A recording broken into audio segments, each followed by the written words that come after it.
Shalom y bienvenidos hermanos y hermanas. Verán por el título de nuestro programa de hoy que haremos una sesión de preguntas y respuestas con Baruch Corman, parte 1. Es decir, que habrá una parte 2 en un par de semanas.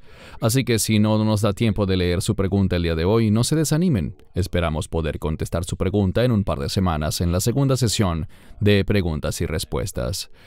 Quisiera agradecerles a todos por enviarnos esas excelentes preguntas.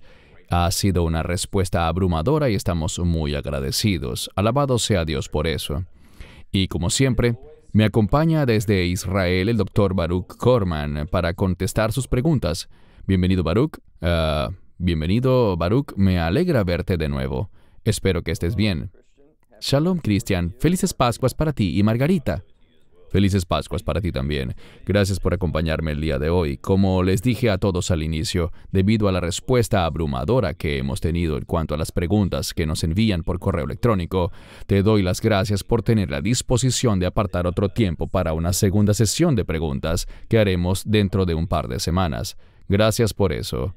Y creo que esto es un buen testimonio del ministerio y del hambre que tienen las personas de la palabra de Dios, de lo emocionadas y dispuestas que están a escuchar tu opinión desde una perspectiva bíblica acerca de las preguntas que se han planteado en una variedad de temas. Me contenta participar, como te comenté. Hemos recibido muchas preguntas. Lamentablemente no podemos responderlas todas. El número sigue aumentando, así que me complace mucho poder hacer esta sesión y la segunda también que haremos en 2 semanas. Creo que eso es importante. Excelente. Bien, vamos a comenzar, pues tenemos bastantes preguntas que cubrir. Algunas de ellas son bastante largas, así que tratamos de resumirlas un poco, según sea posible, porque si oyen que leemos su pregunta, les pido que no se molesten si tuvimos que acortarla un poco en función del tiempo y para que otros también tengan la oportunidad de recibir respuestas a sus interrogantes. Iniciamos, Baruch. Esta pregunta la hace Joana y dice lo siguiente. Tengo una pregunta con la que necesito ayuda, pues me gustaría entender esto correctamente desde una perspectiva bíblica. A menudo veo a cristianos que reciben una palabra específica de Dios dirigida a un individuo o a una iglesia. También me han llegado a ofrecer personalmente una palabra o una visión. Me han aconsejado que si recibo una palabra, debo leer todos los eventos relacionados con esa palabra en la Biblia. Quisiera saber si esta práctica es bíblica. Y de ser así, ¿cuáles son las referencias en las Escrituras que respaldan esta práctica y esta creencia? Luego Joana añade, me siento confundida y algo perpleja por estos supuestos mensajes o palabras enviadas por Dios. No sé cómo interpretar o entender eso, ya que a veces su contenido es ambiguo. Lo que me han ofrecido esa palabra o visión, tampoco han podido dar más explicaciones más allá de darme la palabra o la visión que supuestamente recibieron. Bien, yo diría que yo sería muy cuidadoso con eso. Muchas veces la gente se me acerca y dice que tienen una palabra para mí, que tuvieron un sueño sobre el trabajo que hacemos o algo así. Y la gran mayoría de las veces yo me siento o me muestro muy escéptico, la verdad. No creo que esas personas hayan oído mensajes de Dios, así que yo sería muy cuidadoso. Creo que esa persona está en lo cierto cuando dice que siempre hay que corroborar todo en las Escrituras. En la primera carta a los Corintios, capítulo 12, se habla de una palabra de conocimiento, una palabra de sabiduría, y Dios aún le habla a las personas actualmente. Dios aún guía a las personas. Les daré un testimonio. Estábamos en Irlanda, yo iba a dar una conferencia y no había dicho de qué tema iba a hablar, y estaba debatiéndome entre 2 posibilidades. Y un hombre se me acercó y me dijo, no sé por qué, y nunca había hecho esto antes, pero siento que debo darte un mensaje. Y me dijo el nombre de un libro. ¿Eso significa algo para ti? Y eso fue muy interesante porque yo estaba decidiendo entre 2 pasajes, uno de un libro y el otro del otro libro, y él mencionó uno de los 2 libros. Yo me tomé eso como un mensaje real del Señor al respecto. Yo no quiero limitar a Dios y nadie puede hacerlo, pero Él puede dar orientaciones y consejos a alguien dirigidos a una persona. Como dije, la primera carta a Corintios 12 habla de eso, pero yo sería muy cuidadoso. Creo que se abusa de esa práctica hoy en día. A veces la usan para manipular a las personas y hacer que hagan lo que esa persona quiere. 1 Corintios 12 dice que es posible, pero yo sería muy cauteloso, muy cuidadoso. Pensaría bien en lo que me dijeran y no lo sobreactuaría al respecto, ni daría mucho énfasis a esa supuesta profecía. Bien, gracias. Es una respuesta muy sabia. La siguiente pregunta la hace Lorena de Bucarest, Rumania. Ella dice: soy cristiana ortodoxa y aquí en Rumania se acostumbra a bautizar a la gente a los 3 meses de edad. Leo en la Biblia que nuestro Señor, por ejemplo, fue bautizado y toda la casa de Cornelio, incluidos los niños, ¿correcto? ¿Necesito ser bautizada otra vez como adulta? La gente infiere muchas cosas de esa afirmación. Hay 2 pasajes distintos en el libro de Hechos que hablan de bautismos del grupo familiar completo, y la gente asume que allí debió haber niños y que ellos fueron bautizados también. No deberíamos inferir eso. No sabemos qué edades habían allí. Pero en todo caso, yo le diría a Lorena que nunca ha sido bautizada porque en las Escrituras, todo el que ha sido bautizado hace una declaración personal de fe. Básicamente, se afirman 2 cosas. Afirman su deseo de apartarse del pecado y acogerse a los propósitos de Dios. Y segundo, afirman su medio de salvación, lo que el bautismo realmente simboliza, y eso es el bautismo del Mesías. Y no me refiero a lo que pasó en el río Jordán justo antes de que él iniciara su ministerio, sino que hablo de su muerte, sepultura y resurrección. Así que el bautismo debe hacerlo una persona que sea consciente de lo que el Mesías ha hecho, que haya entendido su muerte, sepultura y resurrección. ¿Por qué sucedió? ¿Cómo se relaciona eso con la persona? Que lo haya recibido por fe y que tenga el deseo de testificar de eso y decir: quiero someterme a los propósitos que Dios tiene para mi vida. Se deben afirmar esas 2 cosas para poder ser bautizado. Un bebé de 3 meses no puede hacer eso. Así que solo por mojarse o sumergirse, cualquiera sea el caso, sin un buen entendimiento de corazón, no se ha hecho el bautismo. Yo diría entonces que no es que ella necesita bautizarse otra vez, sino que necesita bautizarse por primera vez, como una persona que es capaz de hacer una confesión de fe sobre estas cosas. Correcto, así es, Lorena, así que, por favor, bautízate. Muy buena pregunta, Lorena, gracias. La siguiente pregunta la hace Laurie desde Estados Unidos. Mi pregunta es: ¿cómo podemos ser, de acuerdo a las Escrituras, luz para nuestras familias cuando ellas celebran cosas de este mundo como la Navidad y el conejo de Pascua y todo eso? Fiestas paganas que yo también celebraba pensando que no eran nada malo. Bueno, a veces es difícil tratar con esto con la familia y los amigos que están tan inmersos en esas tradiciones que han sido acogidas por la religión y, como dijiste, tienen un trasfondo pagano. Yo diría que hay que ser muy cuidadoso y comprensivo e ir despacio y ser pacientes. Se dice que se supone que seamos luz, así que sé una fuente de revelación e iluminación para esas personas haciendo lo correcto. Muchas veces la gente me pregunta: si mi familia organiza un evento de estos, ¿debería yo ir? Y creo que esto es importante, y la gente debe orar al respecto, pero a veces se puede asistir y ser un testigo observador, no para infundir un espíritu de condenación y apartarse con una mirada de crítica o juicio, sino ir allí a compartir amor y conocimiento de las Escrituras sobre por qué esas cosas pueden ser problemáticas, no son bíblicas, y simplemente decir: quiero estar seguro de que todo lo que haga tenga una base bíblica, no hacer una tradición o algo cuyo origen no es bíblico. Incluso el término Easter para la Pascua en inglés es muy problemático. Por ejemplo, en muchos países, y te pondré en un aprieto, Christian, pero ¿cómo dices Easter en español? Pascua. Así que es muy similar a la traducción para Passover, Pesaj. Así que tiene un buen nombre en otros idiomas. Es solo cuando hablas en idioma inglés que se menciona ese origen pagano. Así que hay que ser muy sensibles para el Easter. Y queremos ejercer una influencia positiva. No queremos darnos las de sabelo todo, de que somos mejores, que lo que ellos hacen está mal. Queremos mantener esa relación para poder tener una influencia positiva. Y normalmente cambiar a la gente toma tiempo, amor, paciencia y un gran compromiso. Así que es algo difícil. Sé paciente con ellos. Demuéstrales tu amor sin ceder a tus principios, pero dales tu verdad y tu amor. Excelente, gracias. La siguiente pregunta es de María García desde Atlanta, Georgia, en Estados Unidos. María pregunta, en Éxodo 20, verso 5 y Números 14, verso 33, se habla de las consecuencias de la iniquidad de nuestros padres y según Isaías 53, el Señor Jesús pagó por nuestras iniquidades. Y en la segunda a los Corintios 5:17 se habla de un nuevo comienzo para el creyente. La pregunta es que si nosotros como creyentes en el Mesías debemos sufrir las consecuencias de los pecados de nuestros padres como maldiciones generacionales. Esa es una buena pregunta. Quería comentar antes de cederte el turno, Baruch, que hay muchas iglesias y denominaciones que dicen que incluso los creyentes deben lidiar con maldiciones generacionales. Y lo he oído yo mismo.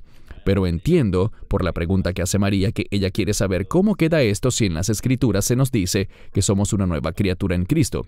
Adelante, Baruch. Sí, el término maldiciones generacionales no aparece en la Biblia. Y cuando ella hace esa pregunta, ella se refiere a sufrir las consecuencias de los pecados de los padres de generaciones anteriores. Yo resaltaría el término consecuencias, porque muchos al oír esto creen que se refiere a que si mi papá hizo algo pecaminoso, el castigo lo recibiré yo. Pero ¿sabes qué? Eso no es bíblico. No vemos eso expresado de esa manera en las Escrituras. Lo que las Escrituras dicen es que todo pecado tiene un aspecto genético asociado. La razón por la que yo soy pecador es porque mi papá es pecador, y él lo es por los abuelos, y así hasta llegar a Adán. Esa tendencia a pecar se transmite genéticamente. Lo que eso indica es que, bíblicamente, es muy cierto que si mi padre es alcohólico, por ejemplo, puede que yo también tenga algún problema con el alcoholismo. Esas cosas pueden pasar a la siguiente generación. Pero eso no significa que si mi papá hizo algo malo, yo necesariamente deba sufrir las consecuencias como un castigo directo.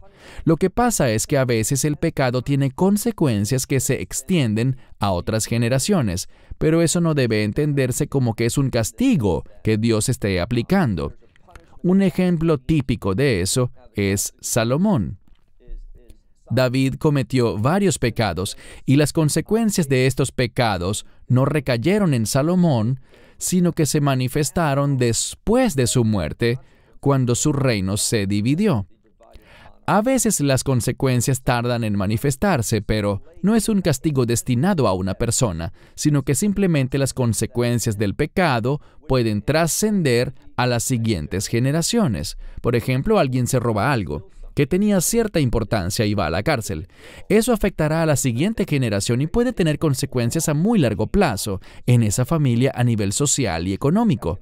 Pero no deberíamos entender eso como un castigo que Dios está imputándole a esa generación siguiente. Eso no aplica a esta escritura del Antiguo Testamento que dice que básicamente afectará a la tercera o cuarta generación. Bueno, genéticamente puede que sea así. Las consecuencias pueden manifestarse por esa vía, pero la idea que no comparto es pensar que Dios está tomando retribuciones. Las consecuencias del pecado pueden tener algo de largo alcance, pero no es porque Dios diga que va a castigar a este por los pecados de aquel. Es solo que las consecuencias pueden propagarse. Me gusta lo que dijo María con respecto a que somos una nueva criatura, pero no es que se está rompiendo. No veo que en las Escrituras diga que voy a proclamar y declarar que se ha roto esa maldición generacional. No veo ninguna autoridad o base bíblica para tal proclamación.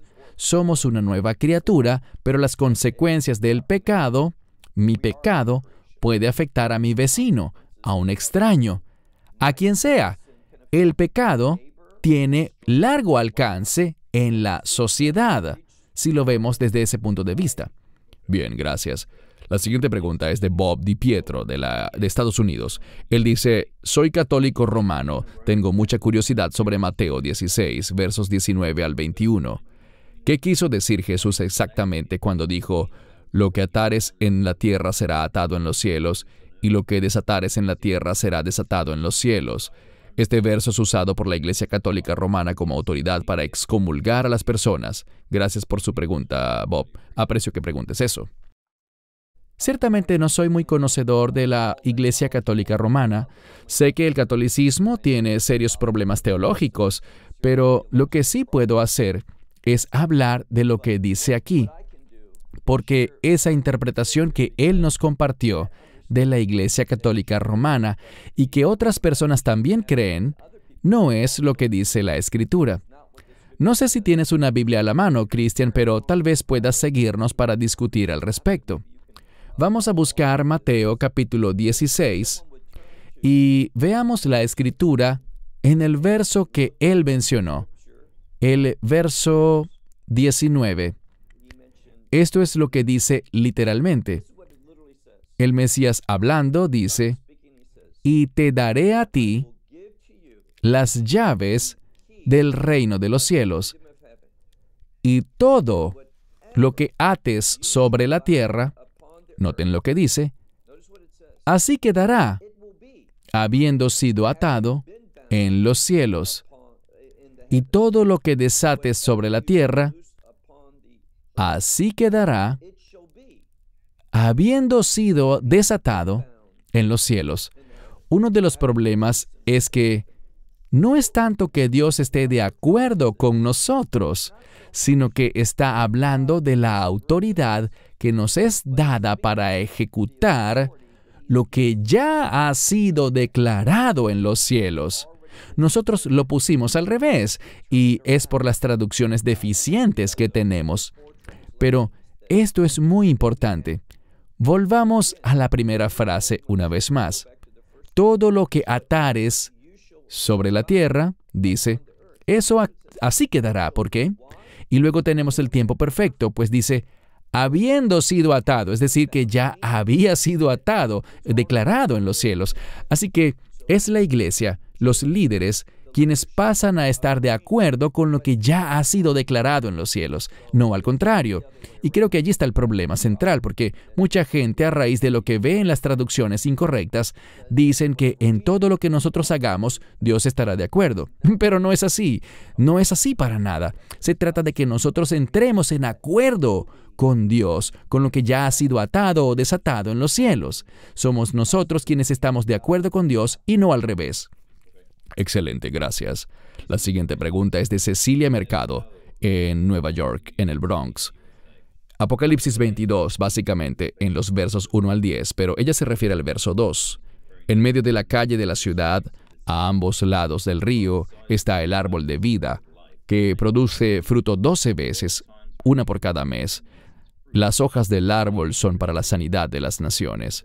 Su pregunta es, los que tengan, creo que dice, cuerpos no glorificados, los que no tengan cuerpos glorificados, ¿por qué necesitarán las hojas del árbol de la vida para sanar sus cuerpos? Yo creo que ella está haciendo referencia a un libro que yo escribí y específicamente a la página 116. Es muy importante aclarar si la pregunta es respecto a los que no tengan cuerpos glorificados o a los que sí lo tengan. Los que sí tengan cuerpos glorificados no necesitarán esas hojas. Los que no lo tengan, sí lo necesitarán, y la razón es eso que estamos hablando.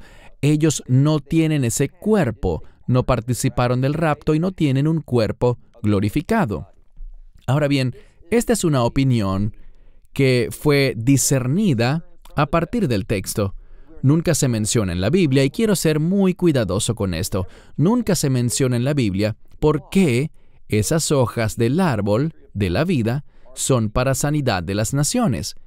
Eso no se nos dice. Nos dicen que son para eso, pero no por qué son necesarias.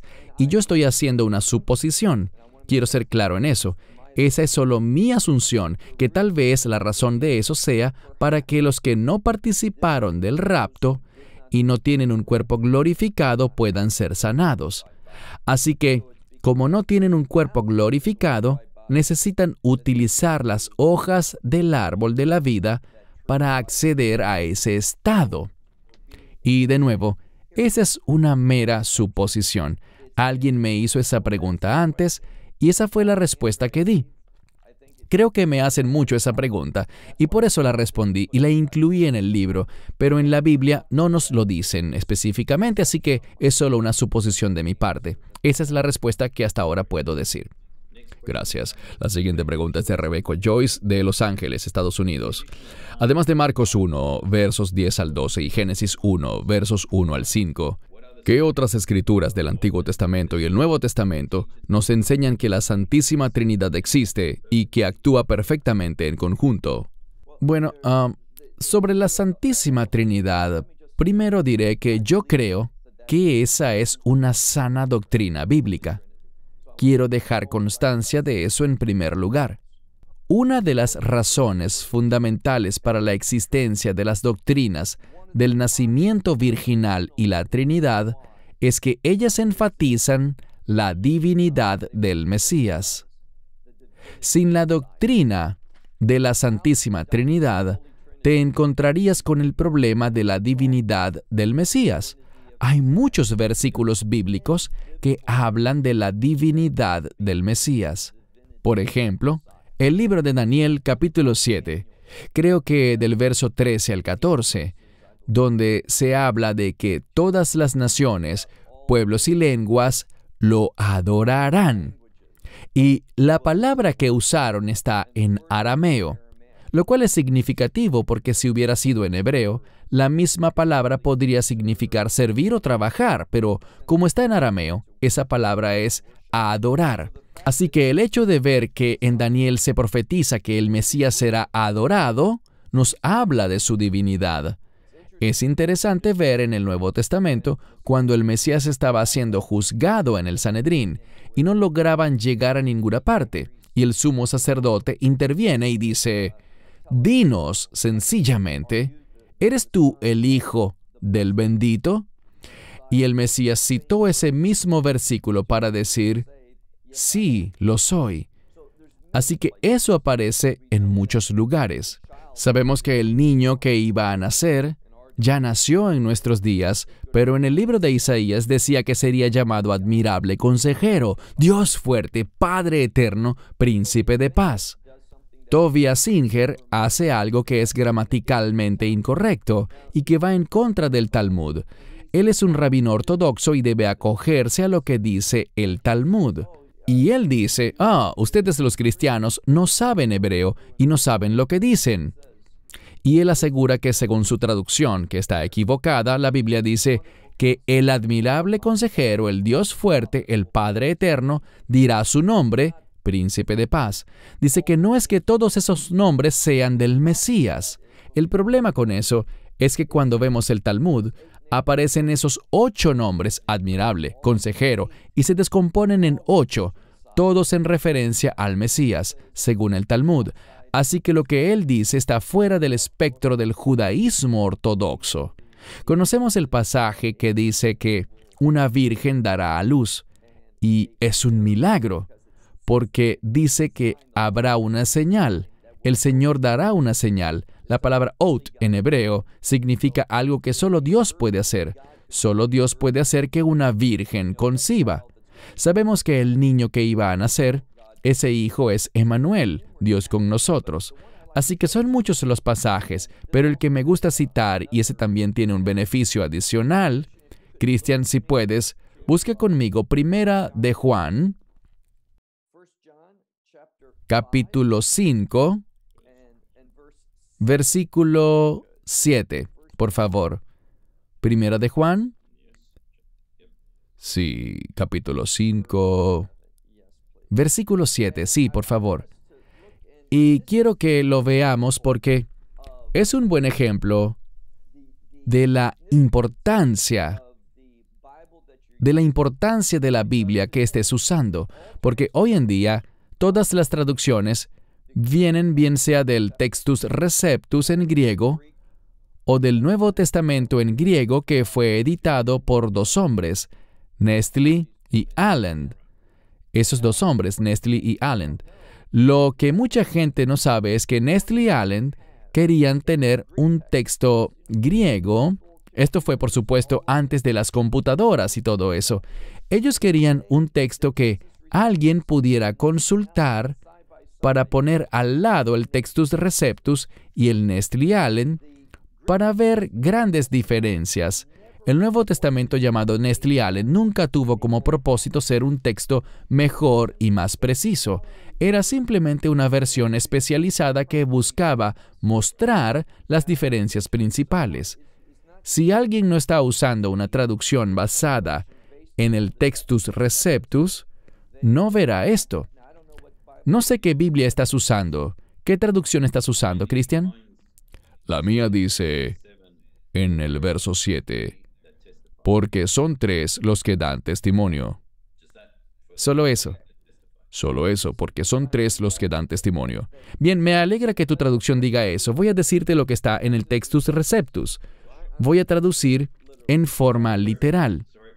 Perdón, para que todos sepan, estoy usando la Biblia en inglés, ESV. ESV, la traducción ESV es una traducción moderna que solo usa, si miras lo que dice, verás que indican que también consultaron el Textus Receptus. Y no es cierto porque nunca señalan nada sobre las diferencias con el Textus Receptus. Y también dicen que usaron el texto masorético cuando usaron sobre todo la Biblia hebraica Stuttgartensia para el Antiguo Testamento. Pero veamos la diferencia con respecto a este pasaje. Voy a traducirlo literalmente. Si alguien busca el pasaje en la versión en inglés King James, por ejemplo, o si consultan algunas ayudas, verán algunas palabras adicionales entre paréntesis, donde dice esto. Este es el versículo completo. Porque estos 3 están dando testimonio, los que dan testimonio en el cielo. Eso es lo que tú tienes allí. Y allí se detiene. Pero el versículo realmente continúa en los mejores manuscritos y dice quiénes son esos 3. El Padre, el Verbo, sabemos que el Verbo es el Hijo, el Mesías, y el Espíritu Santo. Luego dice, y estos 3 son uno. Esa es una maravillosa afirmación con respecto a la Trinidad. ¿Por qué tu Biblia no la tiene? Es muy sencillo. Porque la divinidad del Mesías era objeto de álgidas discusiones. Por tanto, algunos dejaron por fuera la segunda parte del versículo 7. No quisieron incluirla. Así que no se trata de que el texto Nestle Aland sea más confiable o que sea un mejor texto o manuscrito. Solo muestra que hay una variante en el texto que no tiene esa parte. Pero el testimonio de la mayoría de los manuscritos lo incluyen. Y los más antiguos lo incluyen. Así que es legítimo, es original. Y no lo vemos allí. Y es una pena que tantas traducciones que usa la gente se basen en el texto Nestle Aland. Así que creo que este versículo es un buen ejemplo. Sí, así es. 1 de Juan 5:7. Sí. Y hay muchos otros pasajes que hablan de la divinidad del Mesías. Les diré uno más. Dice que debe ser bautizado en el nombre del Padre, del Hijo y del Espíritu Santo. No dice en los nombres de... Usaron el singular en la escritura gramaticalmente para hablar de la Trinidad. Si fuera un versículo que quisiera negar la Trinidad, tendría que decir en los nombres de... El griego es un idioma muy específico. Del mismo modo, cuando se habla de la aparición del Mesías y de Dios y nuestro Señor, se habla de Dios, Dios Padre, y nuestro Señor, el Hijo. Y no se habla de apariciones, sino de una aparición. Así que hay muchos detalles en el texto cuando vemos el idioma original que hablan de la unión de los 3. Y yo creo que es bueno que resaltes eso de nuevo. Es muy importante eso que estás mencionando. La Escritura dice específicamente que el bautismo se hace en el nombre del Padre, del Hijo y del Espíritu Santo. Es tan importante lo que acabas de decir porque no aparece en plural nombres, dice en el nombre. Creo que eso es algo maravilloso y me alegra que tengo una nueva Biblia de la versión King James. Así que estoy listo. Tengo las dos aquí por si acaso. Excelente respuesta, gracias. La siguiente pregunta nos llega de Daniel, en Columbia Británica, Canadá. Esta pregunta es un poco larga, pero es una pregunta muy buena. Ella dice, mucha gente cree que escucha la voz de Dios. ¿Esto aún es posible hoy en día? Según entiendo, eso no es posible. Se nos ha dado su palabra perfecta en la Santa Biblia, a la cual no se le puede poner ni quitar nada. Y si la gente está recibiendo revelación directa de Dios, esto habría que contarlo como una escritura, ¿no es así? También si la gente cree recibir revelación directa sobre la vida de otra persona, como para profetizarles a ellos, y les dicen que Dios ha dicho algo específico, y hacen que la persona confirme si es cierto, ¿podría ser esto demoníaco, incluso si es a través de una persona que realmente crea que es salva? Creo que esto tiene que ver también con una pregunta anterior, Baruch, sobre las palabras que envía Dios. Pero es una buena pregunta, ya que, como ella dice, mucha gente cree que puede oír la voz de Dios directamente, pero ella está diciendo que no cree que eso sea así, y para eso tenemos la palabra, las Escrituras. Estoy de acuerdo con gran parte de lo que dijo Daniel, pero hay algo que quisiera advertirle. Primero que todo, quisiera decir que ciertamente tenemos la palabra perfecta de Dios. Dios no dirá nada que contradiga a la Biblia. No habrá nueva revelación que diga, lo que dije en el pasado ya no tiene valor. En eso estoy de acuerdo con ella. Creo que se abusa mucho de eso, como lo comentamos en la primera pregunta, y yo sería muy escéptico con eso, pero diré dos cosas en las que no estoy de acuerdo con lo que dijo ella. Primero, solo porque Dios le revela algo a una persona, eso no quiere decir que eso sea escritura. Sabemos que Dios habló mucho. Jeremías profetizó durante 40 años. No todo lo que Dios le dijo fue puesto en las Escrituras. Nada que él hubiera recibido en aquel tiempo estaría en desacuerdo con nada que esté en las Escrituras, así que Dios puede dar orientación. Y lo segundo es, tal como mencioné durante la primera pregunta, el pasaje de 1 Corintios 12. Dios es libre de guiar y orientar a la gente con palabras de sabiduría. Yo soy creyente desde diciembre del año 1982. Así que eso sería, desde 1982, disculpa, son casi 40 años. Y en esos 40 años, solo recuerdo 2 veces en las que realmente sentí con claridad que Dios me dio una palabra. Una fue referente a la persona con la que iba a casarme, y la segunda, que les contaré más en detalle, es cuando mi esposa estaba embarazada. Ella había sufrido una pérdida, y eso era un hecho, lo sufrió. El doctor dijo que para evitar tener que hacerse otro procedimiento, le daría una medicina llamada pitocin, y así ella se evitaría tener que hacerse un procedimiento quirúrgico. Eso parecía razonable. Y yo sentí algo, no lo sé, no lo puedo explicar. No fue algo audible. Simplemente apareció una voz en mi mente que no se tome la medicina, decía la voz. Y eso fue todo. No dijo yo soy el Señor, yo solo escuché que no se tome la medicina.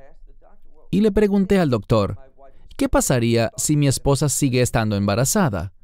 Creíamos que tuvo una pérdida y así fue, pero ¿y si aún estaba embarazada? El médico soy yo, no tú. Vaya y haga lo que le digo, fue su respuesta. Y fin de la historia. Yo no sentí que esa fuese una respuesta adecuada, así que recibimos la receta del medicamento, salimos, llegamos al auto y le dije a mi esposa, no siento que esté bien que tomes ese medicamento. Bien, iré al grano. 2 semanas y media después, supimos que, aunque ella había tenido una pérdida, eran gemelos. Ella había perdido uno, pero el otro seguía vivo. Y si ella se hubiese tomado el medicamento, eso habría causado que el segundo fuese expulsado también.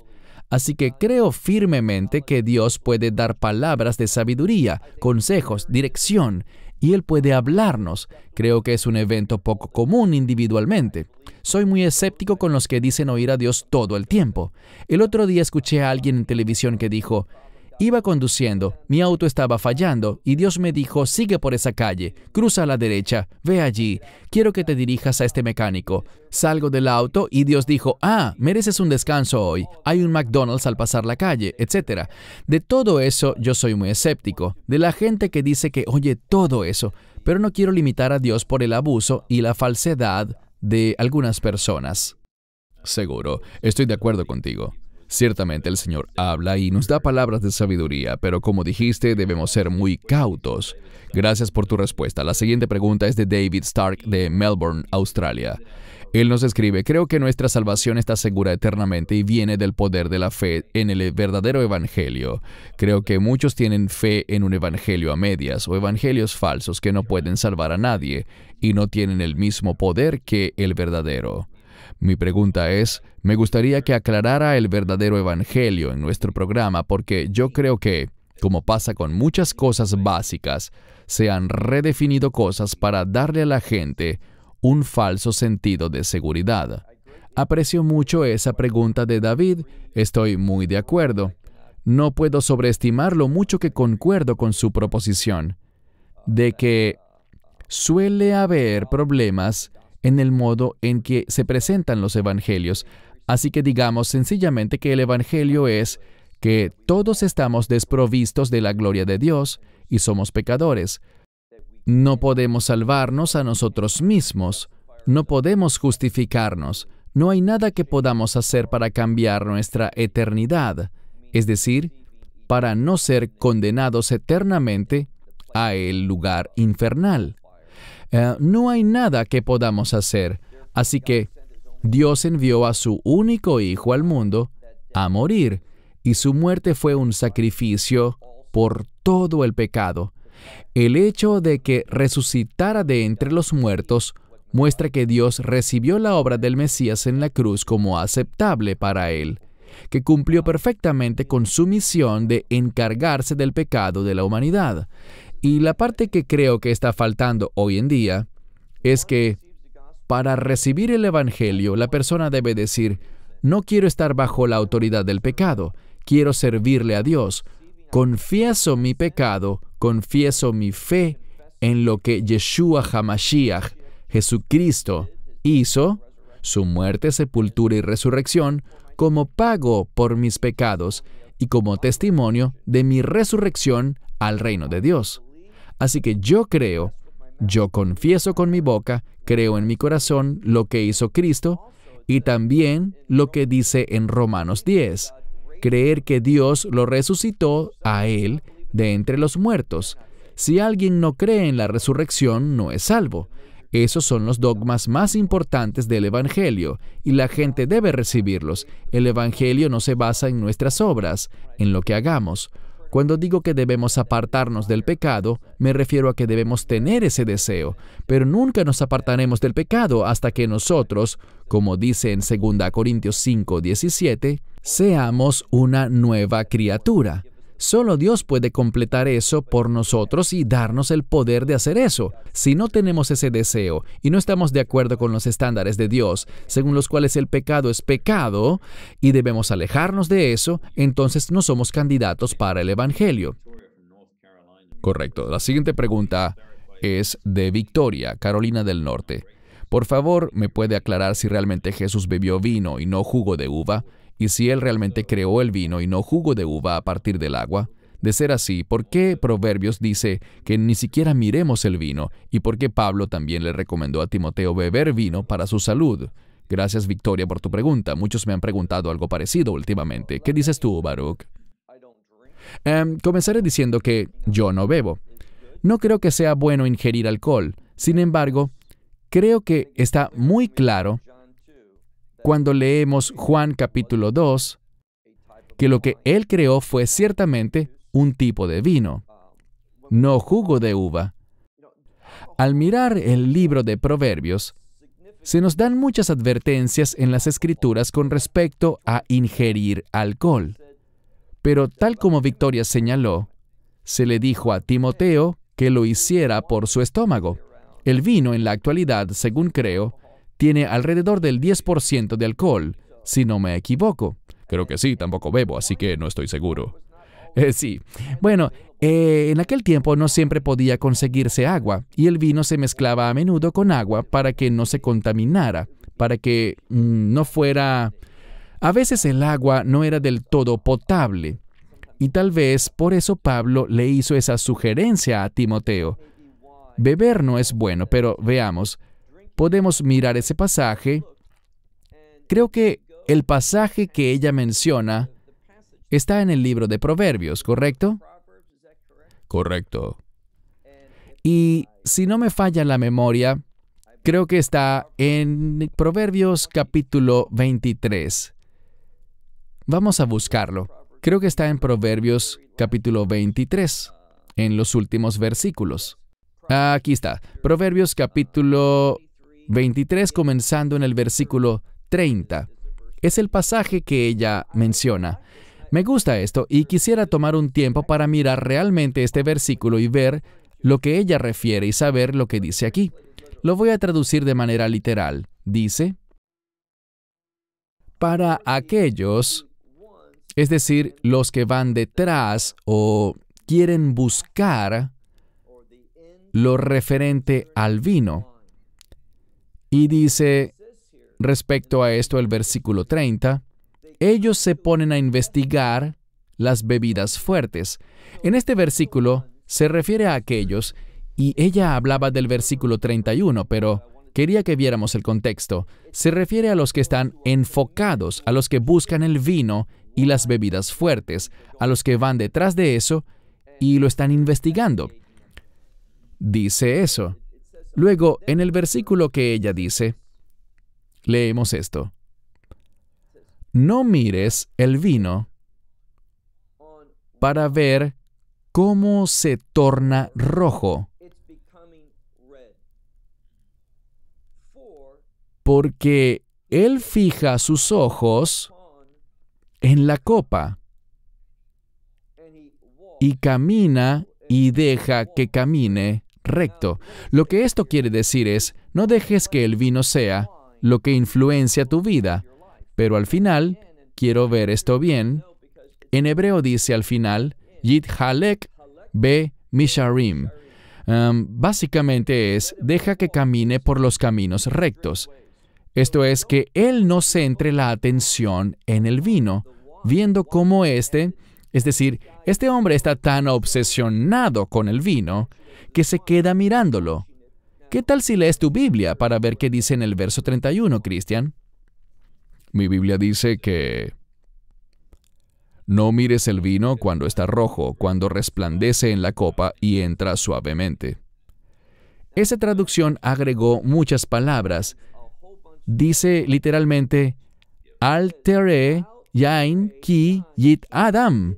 Eso es, no mires al vino. Y luego dice, mientras se torna rojo. Es decir, no te dejes obsesionar con el proceso de hacer vino. Eso es lo que dice. Porque lo pone en una copa y dice, y fija sus ojos. Kiyiten be bakos eino. Significa alguien que está totalmente obsesionado con el tema del vino. Luego dice, más bien, deja que camine en los caminos rectos.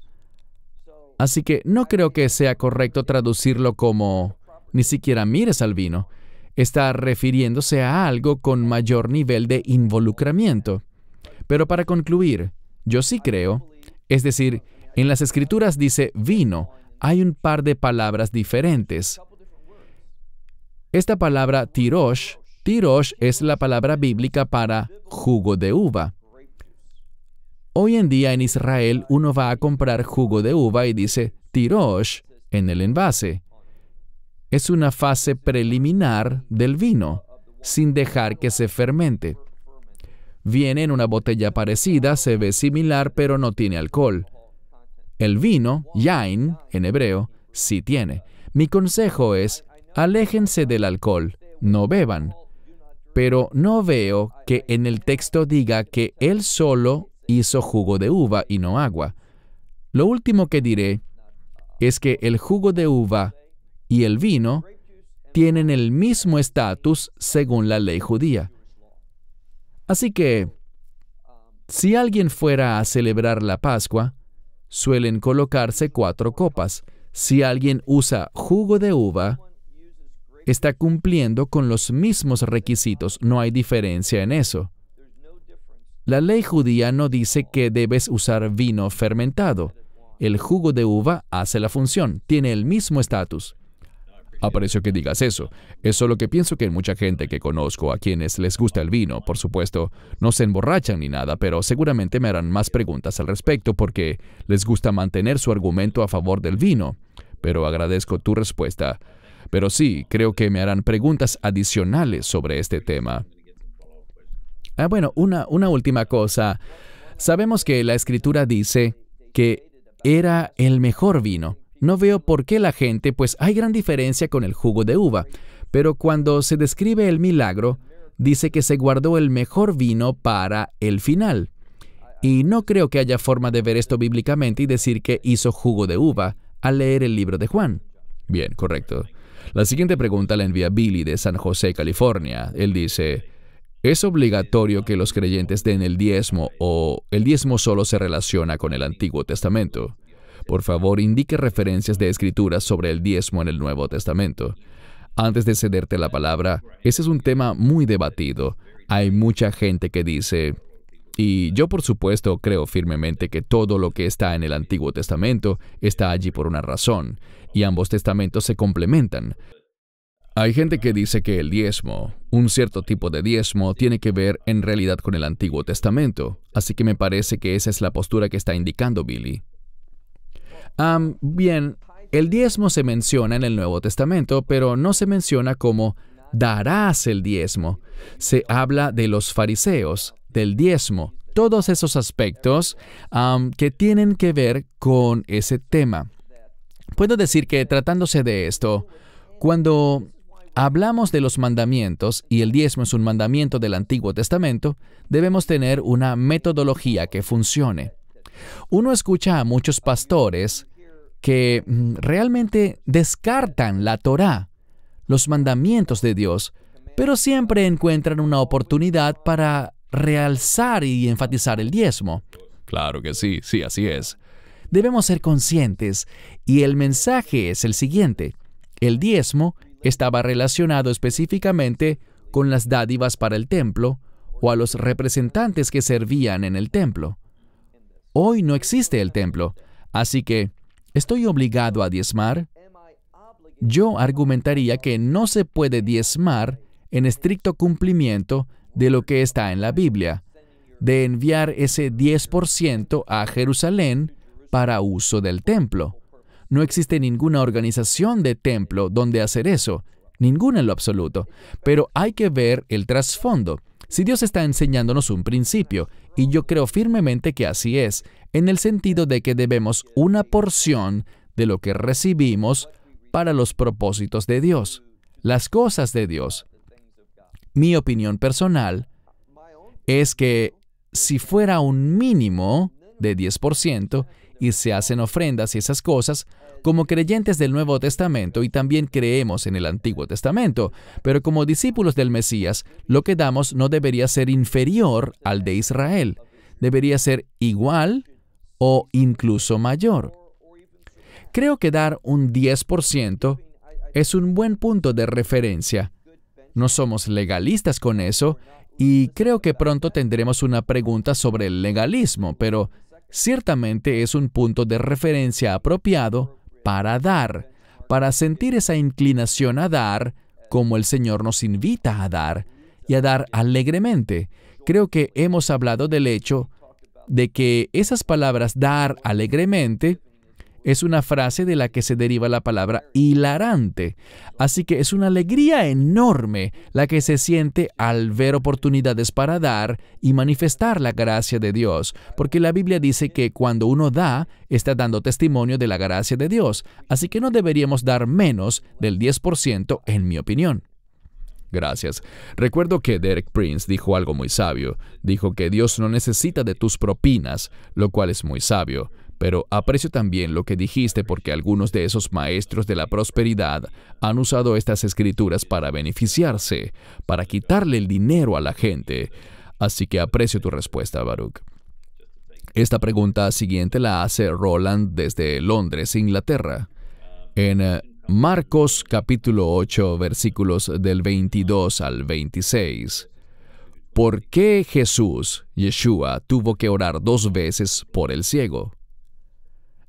Yo no diría que él tuvo que orar 2 veces.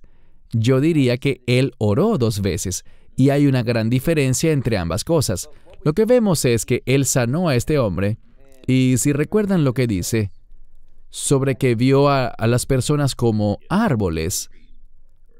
Y los árboles, sobre ellos se pueden discernir varias cosas rápidamente, si están sanos o no, si tienen hojas, el fruto que producen.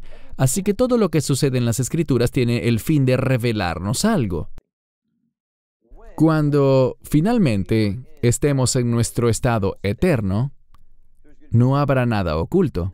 Nada se podrá esconder. Como dijo él, proclámalo desde las azoteas. Así que este hombre, cuando fue sanado, vio las cosas desde una perspectiva de reino. Fue capaz de ver a las personas como árboles, es decir, él podía ver si daban buen fruto o no. Ese es el futuro. La razón por la cual lo sanó una segunda vez fue para ponerlo en el orden de este mundo. En este mundo, la gente puede ser engañada. No tenemos ese perfecto entendimiento. ¿Esta persona será buena? Y de nuevo, por sus frutos los conocerán, pero no de forma tan inmediata como en el caso de los árboles. Así que creo que allí hay un mensaje muy contundente acerca de cómo serán las cosas, eventualmente, en el estado que tendremos en el reino. Lo que viviremos cuando ya no haya oscuridad, cuando no haya nada oculto. Todo estará al descubierto, pero actualmente en este mundo no tenemos ese tipo de visión. Bien, gracias por tu respuesta, lo aprecio. La siguiente pregunta nos llega de Rebeca en Vietnam. Es bueno ver tantas preguntas que vienen de todas partes del mundo. Dice, sabemos que la salvación solo puede venir a través de Yeshua. Sin embargo, ¿qué le pasa a las personas que viven en la jungla o en zonas recónditas, donde el Evangelio no logró llegar, digamos, hace 100 años atrás? ¿Dios aún los salvará? ¿Hay referencias de esto en las Escrituras? La referencia de las Escrituras que yo citaría es un pasaje de Romanos que dice que debemos saber que hay un Dios porque hay una creación. Debemos saber que hay un Dios creador. Por la creación sabemos que Dios es un Dios de orden y es un Dios que es asombroso. Si vemos su creación, así que el hecho de no oír el Evangelio no es una excusa para no buscar a Dios. Y hay otra escritura. Hace un rato miramos el libro de Proverbios. Podemos consultarlo de nuevo y quisiera que también lo buscaras en tu Biblia, Cristian. Sí, claro, seguro. No importa si es la versión ESV o la King James. Si fueras tan amable de leer Proverbios capítulo 8, versículo 17. Proverbios capítulo 8, versículo 17. Léela, por favor, en la versión que tengas allí, y luego yo compartiré algunas cosas interesantes del texto en hebreo con base en ello.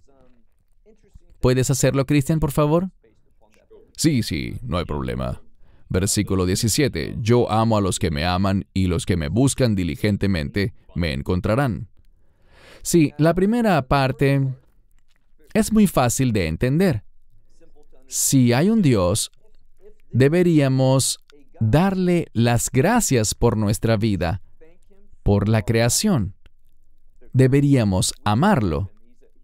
Él es un Dios bueno, es benéfico, Él provee.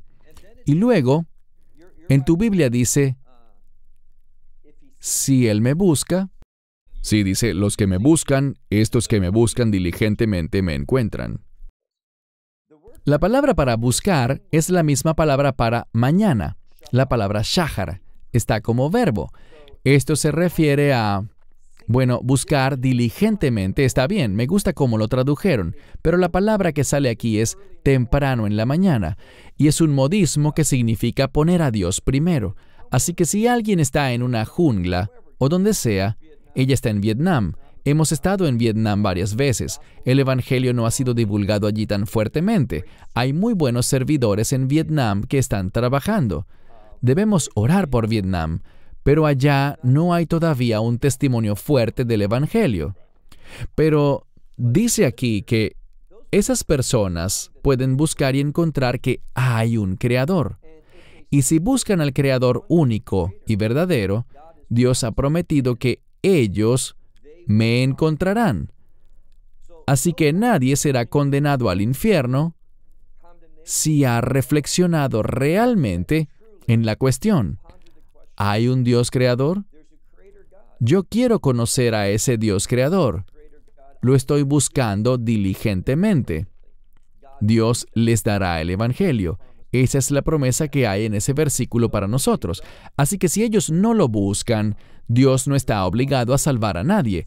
Así que lo que yo creo es que si alguien no conoce el Evangelio por la razón que sea, si no han buscado a Dios, si no han prestado atención a la creación de Dios, están perdidos. Bien, gracias. La siguiente pregunta es de Stephen Andrews de Canberra, Australia. En la 2 Corintios 12, verso 4, se nos dice que Pablo fue arrebatado al paraíso y escuchó palabras inefables que no le es lícito al hombre expresar. ¿Cuál es tu opinión, Baruch, respecto a por qué Pablo no se le permitió compartir lo que él vio en el cielo? Bien, si alguien lee ese pasaje, Pablo tuvo experiencias que él no quiso compartir. Él no quería que nadie viera su ministerio como un sello de aprobación basado en lo que él, en las experiencias que él hubiera tenido, sino que él quería que se basara en el ministerio en sí. Segundo, cuando él dice que fue arrebatado al paraíso, ese no era Pablo, ese era alguien a quien Pablo conocía, porque Pablo dijo que él no compartiría ninguna de sus experiencias espirituales para ganar aprobación o para darle un sello de autoridad a su ministerio. Mucha gente hace eso actualmente. Hablan de esas tremendas experiencias que han tenido, lo que Dios les dijo, todas esas cosas, en un intento de influir en las personas. Pablo no se identificó con eso. Él no quiso hacer eso. Pero sí habló sobre un hombre que fue arrebatado. Me parece que fue al tercer cielo y vio cosas y tal vez recibió una revelación. Y aquello era inefable. Ni siquiera pudo poner en palabras lo que ese hombre había visto. Y dijo que no era lícito para un hombre expresarlas. No era permisible decir esas cosas aquí, tal como en el judaísmo no pronuncian el nombre sagrado de Dios. Lo que nos dice este pasaje sobre ese hombre que vio una revelación es que era una revelación personal que él recibió. Y decir esas cosas acerca de Dios no era permisible, no lo es. Pero acerca de la segunda parte de la pregunta, sobre cuál es mi opinión respecto a por qué Pablo no se le permitió, eso no es lo que dice la Escritura. En ninguna parte dice que a Pablo no se le permitió hacer eso. Simplemente era que él no quería compartir esas experiencias por decisión propia. Él sí mencionó que esas cosas pasaban y citó la experiencia de otra persona, quien tuvo una experiencia fenomenal de eso. Pero, ¿por qué pasan estas cosas? Este es un gran ejemplo de cosas que la Escritura no responde necesariamente. Y mi consejo, no solo para Stephen, sino que se aplica para muchas preguntas que recibimos, es: concentrémonos en lo que la Biblia nos revela y no especulemos sobre cosas que Dios no nos revela. En cuanto a querer saber mi opinión, mi consejo para todos es que no se interesen tanto en mi opinión o la opinión de cualquier otra persona. Reflexionen sobre lo que la palabra de Dios dice. Podemos ayudarnos entre nosotros, eso sí, a entender mejor lo que dice la palabra de Dios. Podemos aprender los unos de los otros y beneficiarnos del conocimiento de otros. Pero debemos enfocarnos en cuál es la perspectiva bíblica, no en la opinión de alguien sobre algún tema que no se explica en las Escrituras. Siempre procuro apartarme de esas cosas que la Biblia no responde, porque allí es donde nos metemos en problemas. Muy bien, gracias. Mijaela, desde Budapest, Hungría, pregunta: En Hechos 16:6, habiendo atravesado Frigia en la región de Galacia, les fue prohibido por el Espíritu Santo predicar la palabra en Asia. La pregunta de Mijaela es, ¿por qué no se le permitió a Pablo predicar en Asia? Me alegra que las últimas preguntas quedaran en ese orden porque eso ayuda. Pero revisemos lo que sabemos. Recordemos el contexto. Hechos 16. He aquí una revelación para la gente. Hechos 16 viene después de Hechos 15, y a lo que me refiero con esto es al Concilio de Jerusalén. Ese concilio se trató acerca de cómo predicar y a quién predicar el Evangelio. Si alguien no quiere alejarse de la idolatría y solo quiere añadir a Yeshua como otra parte de su colección de ídolos, no le des el Evangelio. Tenemos que decir que Él no es uno de entre muchos dioses, sino que es el único Dios. Así que no se puede mezclar a Yeshua con la idolatría. Esta fue una de las conclusiones que emergieron del Concilio de Jerusalén. Se mencionan varias cosas y muchos mesiánicos, y yo me considero mesiánico, muchos mesiánicos toman lo que dijo Santiago, cuyo nombre verdadero es Jacob, el medio hermano de Yeshua, y lo combinan con las leyes noágidas. Y esto no tiene nada que ver con las leyes noágidas. Las leyes noágidas fueron creadas por el hombre, no son bíblicas en ese sentido. Algunas tienen que ver con preceptos bíblicos, pero no existe ningún conjunto noágido de 7 leyes que son solo para gentiles. Aparte de la ley de Moisés, esa es una falsa doctrina. Lo que vemos es que el Espíritu Santo le prohibió a Pablo predicarle a esas personas. Mi opinión al respecto es que por alguna razón ellos no cumplían con los requisitos que el concilio del libro de Hechos había decretado, y el Espíritu Santo estaba confirmando eso al impedir que Pablo hablara con ellos. Pero también muestra cómo dejarse guiar por el Espíritu. Piensen en esto. Pablo viajó enormes distancias con un grupo de personas, habiendo recibido colectas. Te pregunto, Christian, ¿qué pensarías tú si me dijeras, bueno, Baruch, vamos a financiar esta actividad? Yo te digo, creo que Dios me está dirigiendo a Asia. Gastamos todo este dinero para viajar a Asia. Llegamos allá y digo, no, creo que quiere que vayamos a África. Vamos para África, compramos los pasajes, etc. Y luego dijera, no, creo que es en otro lugar. Probablemente te molestarías, pero esto muestra cómo Pablo era sensible al Espíritu. Y sabemos que el resultado fue que tuvo esa visión. El hombre en Troas que dijo, pasa por aquí y ayúdame. Dios entonces estaba guiando a Pablo para que le ministrara a ese hombre. Fue la sumisión a la dirección del Espíritu Santo lo que lo llevó exactamente a donde Dios quería que él fuera. Pero ¿por qué a Pablo no se le permitió predicar en Asia? De nuevo, la Escritura no lo dice, pero por el contexto, podría tener que ver con los requisitos que se definieron en Hechos 15, que hacían que la gente de Asia no fuera un terreno fértil para eso, y por eso él fue hacia alguien que sí lo era, alguien que deseaba recibir la verdad. Bien, la siguiente pregunta es de Shirley, de Reino Unido, Shirley Rumsey. Ella refiere una cita del Nuevo Testamento en Apocalipsis 21, verso 8. Pero los cobardes, incrédulos, abominables, homicidas, fornicarios, hechiceros, idólatras y todos los mentirosos tendrán su parte en el lago que arde con fuego y azufre. Es un problema entender porque en el Antiguo Testamento Jacob tuvo 2 esposas y concubinas, y el rey David tuvo muchas esposas. ¿Esto parece ser aceptable a los ojos de Dios? Nosotros creemos en la unión de un hombre y una mujer hasta que la muerte los separe, sin divorcio. Creo que ella quisiera oír tus comentarios al respecto.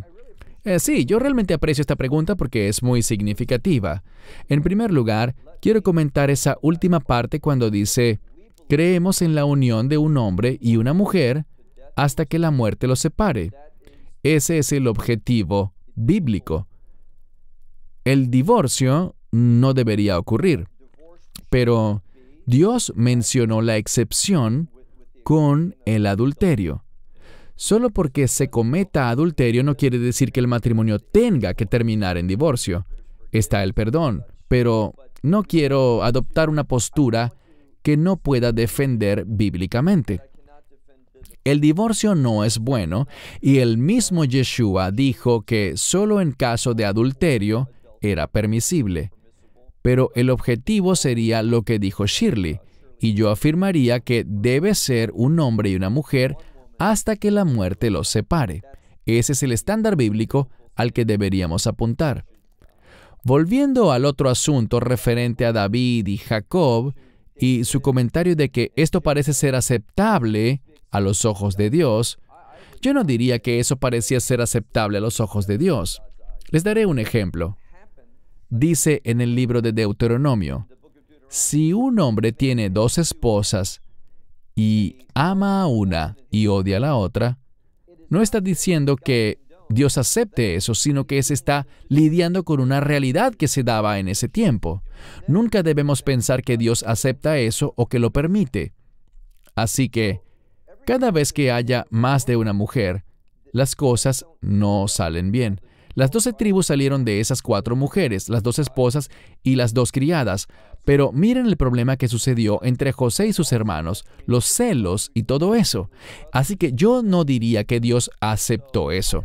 Yo diría que las Escrituras muestran ejemplos de por qué la poligamia no es buena. Eso no significa que cuando la gente vuelve a casarse, Dios ya no quiere saber nada de ellos. Pero esa no es la manera en la que Dios quiere que suceda. Segundo, debemos darnos cuenta de que las esposas y las concubinas son cosas muy diferentes. Cuando oímos la palabra concubina, casi todas las personas piensan en una especie de harén de mujeres que tenían un grupo de mujeres adicional a sus esposas. Una concubina no es una mujer que forme parte de un harén. Vemos que cuando un hombre iba con sus concubinas, eso era visto como algo mal hecho, algo inapropiado. El término pilegesh, que significa concubina, es...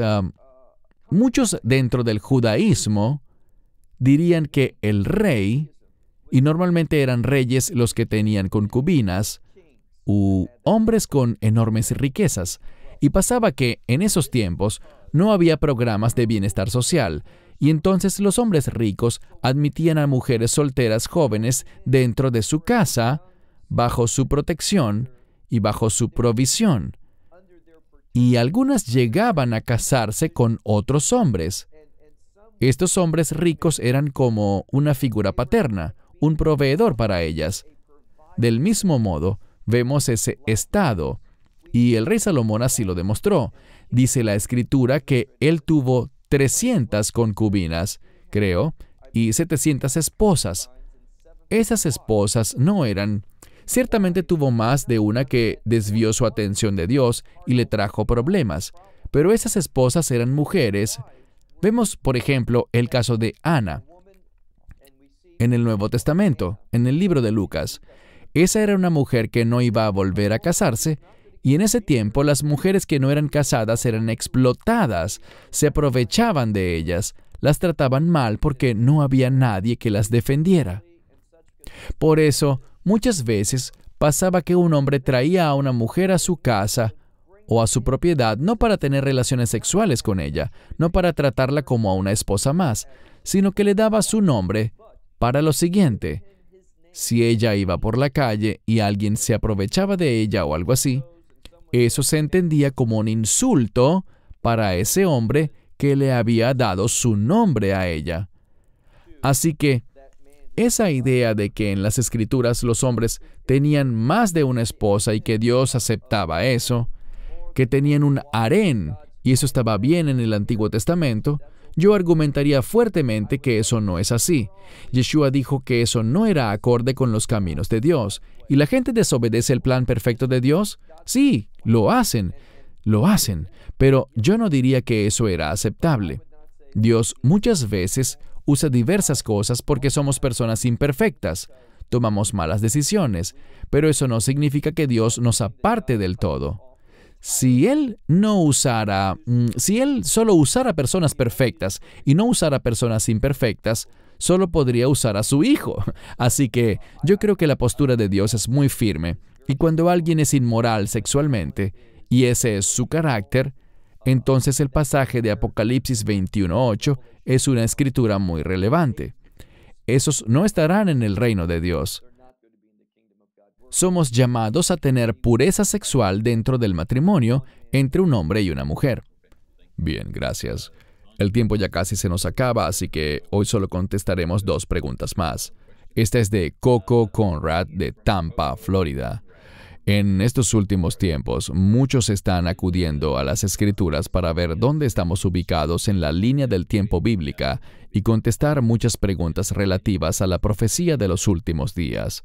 Mi pregunta es, ¿el anticristo se apegará a la profecía del lugar de procedencia del Mesías para engañar a los israelitas y a la iglesia?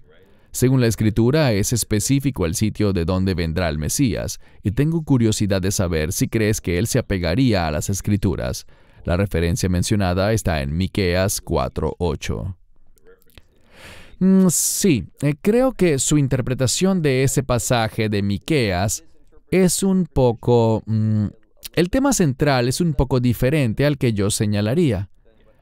Pero dejando eso a un lado, es una excelente pregunta. Es una pregunta muy buena.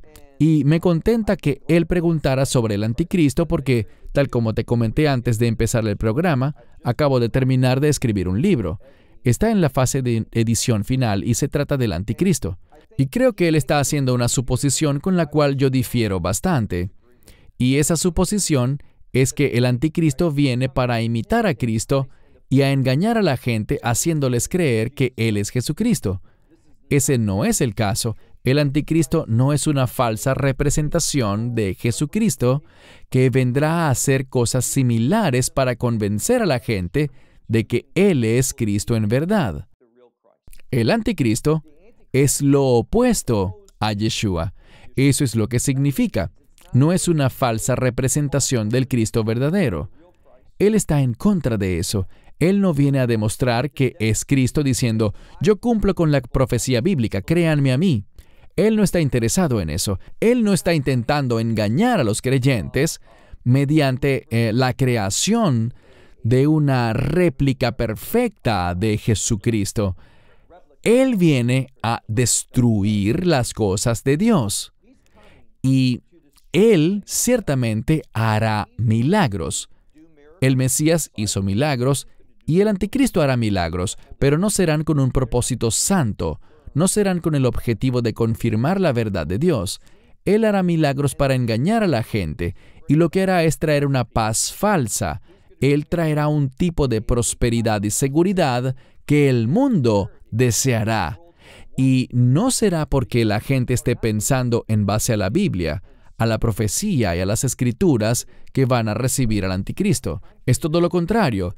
Y serán engañados porque estarán pensando según la carne, según sus propios deseos, según sus entrañas, según lo que a ellos les conviene.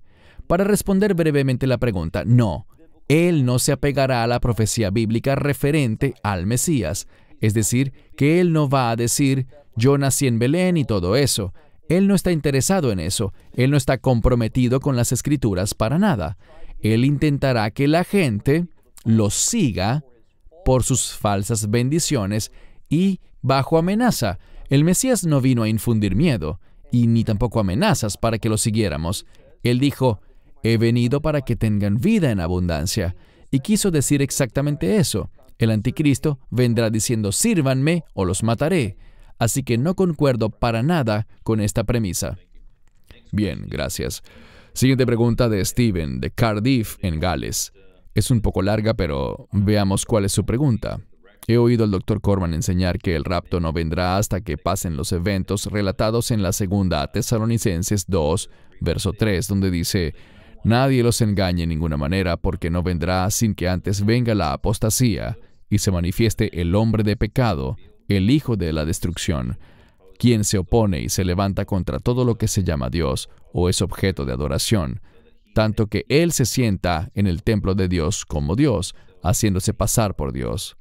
Así que Steven pregunta, sin embargo, ¿no significa eso que nosotros como creyentes veremos al anticristo? ¿No se volverán millones de cristianos contra él y lo expondrán? ¿No enseña la Biblia que él engañará al mundo entero? Necesito una aclaratoria sobre esto, por favor. Quiero comenzar por la última parte de lo que él dijo. No creo que el anticristo vaya a engañar al mundo entero. No he visto eso. Él engañará a aquellos que pertenezcan al mundo, pero nosotros somos llamados a decir la verdad. Seremos perseguidos por el anticristo, y además creo que habrá un remanente de la iglesia. ¿Por qué lo digo?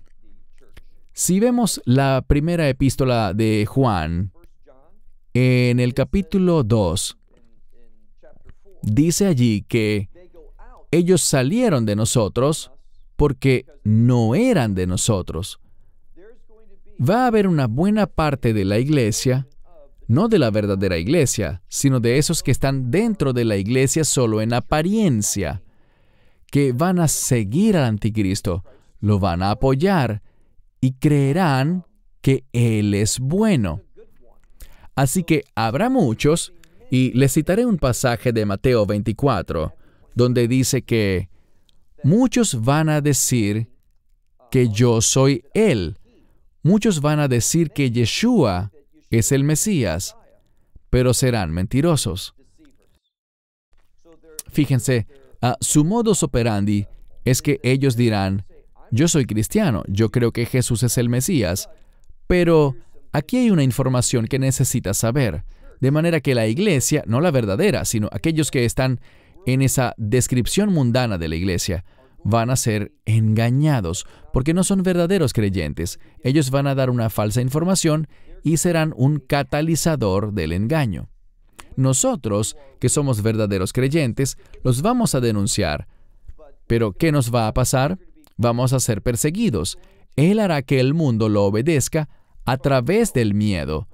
Él usará a esos millones de personas que lo denunciarán y los perseguirán y los matarán para amenazar al resto del mundo. Él sabe que no puede vencer a los verdaderos creyentes. Él sabe que los verdaderos creyentes no lo apoyarán. Él no va a intentar engañar a los verdaderos creyentes. Él va a ir tras los falsos creyentes y aquellos que pertenecen al mundo. Así que creo que el anticristo se manifestará, como dice ese pasaje de 2 Tesalonicenses capítulo 2, que Él no vendrá sin que antes venga la apostasía y el hombre sin ley, y el hombre de pecado, el hijo de perdición.